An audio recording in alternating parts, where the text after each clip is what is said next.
எல்லா ஃப்ரெண்ட்ஸ் கேங்லேயும் ஒவ்வொருத்தரும் ஒவ்வொரு மாதிரி இருப்பான். அதுலேயும் ஒருத்த மட்டும் கிளாஸில் 8 பீரியட் பெஞ்ச் மட்டும் பக்கத்துலேயே உட்காந்துட்டு நொய்யுன்னு பேசிக்கிட்டே இருப்பான். அதுவே காலேஜ் முடிச்சு வீட்டுக்கு போயிட்டா ஒரு கால் வராது, ஒரு டெக்ஸ்ட் மெசேஜ் வராது. அதுவும் லாங் லீவ்னா அவன் உயிரோடு இருக்கானே தெரியாது. அதையும் மீறி அவன்கிட்ட கால் வந்ததுன்னா யாருடான்னு கேட்பான். ஹலோ சொல்டா. ஹலோ யாரு? டேய் பைத்தியம், நீ தாண்டா கால் பண்ண? இல்லை மிஸ் கால் கொடுத்துருந்தீங்க, அதான் கால் பண்ணேன். தரணி பேசுகிறேன்டா. இல்லைடா, உன் பேர் நான் சேவ் பண்ணல. மிஸ் கால் கொடுத்துருந்தேன்னு சொல்லிட்டு தான் நான் கால் பண்ணேன். சரிடா, சரிடாது, பாய். ஹலோ கட் பண்ணிட்டான். இதெல்லாம் கூட விடுங்க. 4 வருஷம் ஒன்றா படிக்கிற ஃப்ரெண்ட்ஸ் கூட ஒரு ஃபோட்டோ இல்லை ஒரு செல்ஃபி அதை கூட எடுக்க மாட்டான்.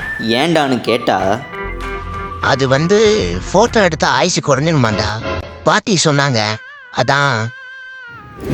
ஆண்ட்ராய்டு ஃபோன்லேருந்து ஐஃபோன் வரைக்கும், ஏன் பட்டன் ஃபோனில் கூட சைலண்ட் ஆப்ஷன் இருக்குங்க. இவன் ஃபோனில் வைக்காமட்டான்னு நினைக்கிறேன். ஐசியூவில் இருந்தால் கூட சைலண்ட் போட மாட்டான். இவனால் ஆஸ் பெஞ்ச் மட்டும் டீச்சர்கிட்ட திட்டு வாங்குறது நான் தான்.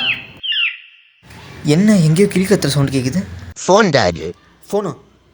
டேய் மியூட் போலியாடா? எதுக்குடா? யாரை கால் பண்ணுற போகிறாங்கடா? மியூட் போடுறா முதல்ல. எனக்கு யாரும் கால் பண்ண மாட்டாங்கடா. சத்தியமாக வராதுல்ல? Pink camera மிஸ்டா. அப்போ சரி.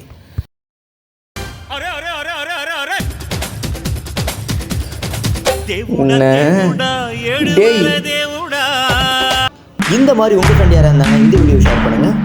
அடுத்த வீடியோ